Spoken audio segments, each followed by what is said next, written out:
Eu tinha 8 anos e meio quando eu comecei a atender a minha mãe, que recebia espíritos. A gente não tinha noção, éramos católicos, educação católica, né?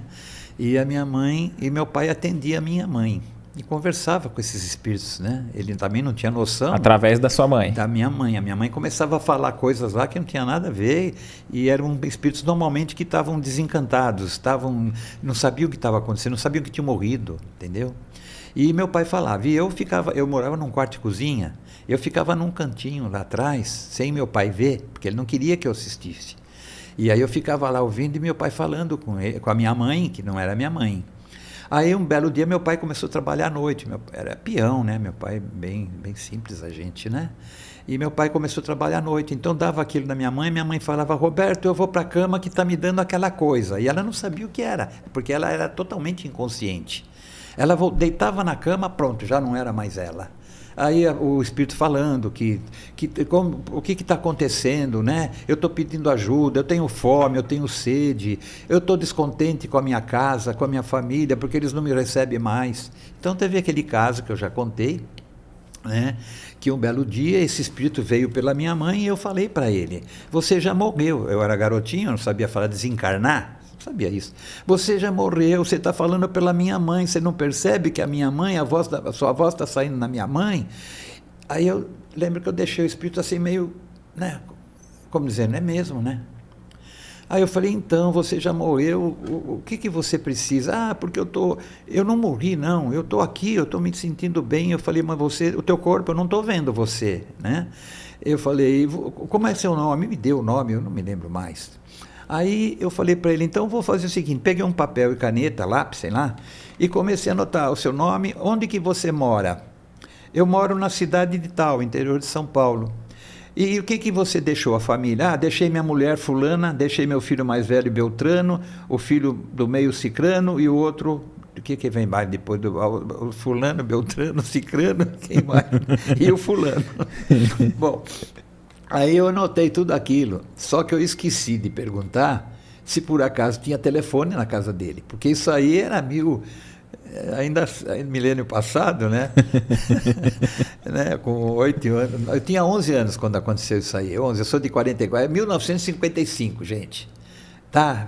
Quem tinha um telefone em casa era mais caro do que um carro para ter telefone, e eu não tinha. Então eu peguei todos os dados dele e falei para ele, eu vou procurar a tua família, vou procurar entrar em contato com esse endereço, né? E se amanhã você entendeu que você morreu, você não precisa mais voltar na minha mãe. Se você não entendeu, você volta, vamos conversar de novo. Foi a proposta que eu fiz para ele. E ele então deixou minha mãe, foi embora. E no outro dia eu desci do bairro que eu morava em Santo André e fui lá no centro de telefonia. Naquela época, aqueles telefones que as telefonias enfiavam aqueles pinos para lá, para ligar e tal, demorava 3 horas para fazer uma ligação para o interior, né? E quase ninguém tinha telefone. Então eu fui lá e falei, olha, a senhora pode ver para mim nessa rua, tal cidade, rua tal. Aí ela olhou na lista e falou, não tem telefone nessa casa. Aí eu falei, ai meu Deus, será que... Vê se a senhora acha aí perto uma casa que tenha telefone. Ela procura na lista, falou, tem um telefone aqui, mas pelo número aqui dá uns 200 metros longe. Liga lá. Aí ela fez a ligação, depois de um tempo, conseguiu a ligação, ligou para aquela tal casa e me botou para a cabine. Olha, na cabine número tal, vai lá atender o telefone. Aí eu fui para aquela cabine e atendeu uma senhora, eu falei, senhora, é o seguinte... Eu chamo Roberto, eu sou de Santo André e eu estou com um caso muito importante, eu precisava falar com uma senhora que mora na sua rua, no número tal. Ela falou, nossa, mas número tal é longe daqui, dá 2 quadras. Eu falei, por favor, senhora, por caridade, é um caso de vida ou morte, ela não tem telefone e tal. Bom, você espera, eu vou até lá então. E eu fiquei no telefone, pagando naquela época, sei lá quanto, né? E fiquei esperando, e vai, acho que foi uns 25 minutos, sei lá. Essa mulher atende o telefone, aquela do espírito. Alô, pois não, quem é? Quem que está falando? Calma, dona, calma. Meu nome é Roberto, sou de Santo André. A minha mãe recebeu o seu marido. Como assim? Meu marido morreu. Eu falei, sim, ela recebeu em espírito o seu marido. E ele veio falar que está descontente com vocês aí em casa. Como assim, meu Deus? Não é possível. Eu falei, então, o seu marido chama fulano, o nome da senhora é tal, o nome do seu filho mais velho é esse, o do meio é esse, o mais novo é esse. É tudo isso.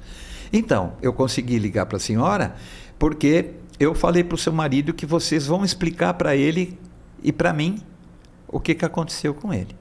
Ela falou, ele deu um ataque nele muito forte, levamos para o hospital e lá ele morreu. Eu falei, então, aí vocês fizeram o enterro dele? Sim, fomos enterrar, infelizmente e tal. Eu falei, mas ele não foi enterrado como espírito. Ele está na sua casa, ele está frequentando a sua casa e está desesperado, porque o seu filho mais velho passou a sentar na cadeira dele na ponta da mesa. Ela falou, mas aqui é costume que quando o chefe da casa não está ou morre, o filho mais velho toma o lugar na cabeceira da mesa. Eu falei, então, posso dar um conselho? Volta o seu filho ao lugar dele.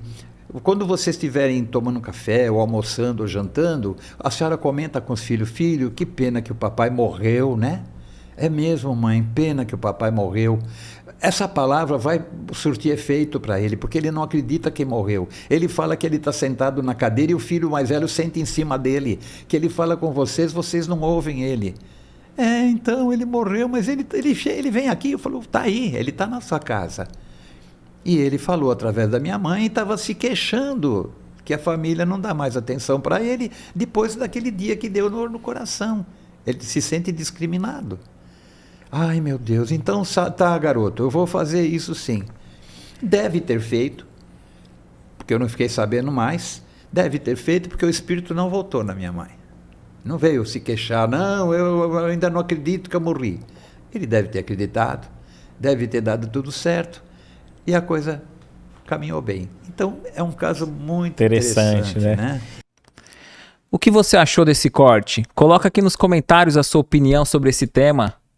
Para ver o episódio completo, é só pesquisar Recomeçar Podcast Espírita.